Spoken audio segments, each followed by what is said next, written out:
આ ભાઈ ની એસી ને મારો વિડીયો નો ખબર પડી, ચાલો આગળ કહું, આ પણ જોઈ લીજો. તો સવારમાં હું ને બાબુ 399 લઈને નીકળી ગયા ટ્રેક્ટર બાજુ.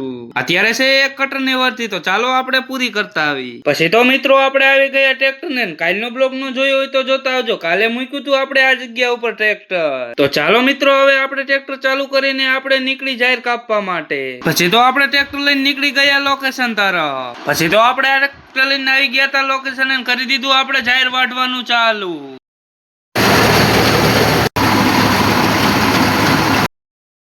તો મિત્રો આપણે વાડીથી બધી જાય ને હવે આપણે જવાનું છે ટ્રેક્ટર લઈને ચેપા કુવા બાજુ. પછી તો મિત્રો આપણે ટ્રેક્ટર લઈને નીકળી ગયા ચેપા કુવા બાજુ.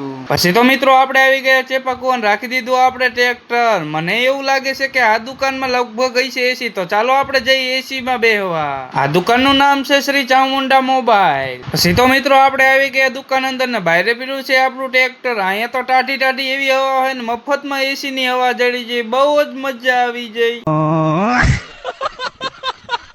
અને મિત્રો તમારે કોઈને મોબાઈલ લેવો હોય તો આ શોપ ઉપર તમને હપ્તે મોબાઈલ જડી જશે.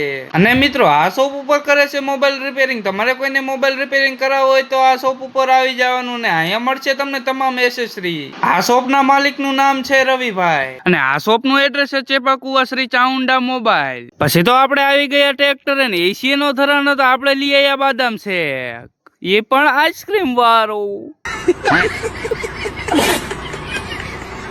પછી તો આપણે ટાટા બાટા થઈને ટ્રેક્ટર લઈને નીકળી ગયા આપણા ઘર તરફ. પછી તો મિત્રો આપણે ટ્રેક્ટર લઈને આવી ગયા ઘરે રાખી દીધું આપણે ટ્રેક્ટર ને. આ બ્લોગ અહીંયા સુધી. બ્લોગ સારો લાગ્યો હોય તો લાઈક, કોમેન્ટ ને ફોલો કરતા જજો. મળશું આપણે નેક્સ્ટ બ્લોગમાં.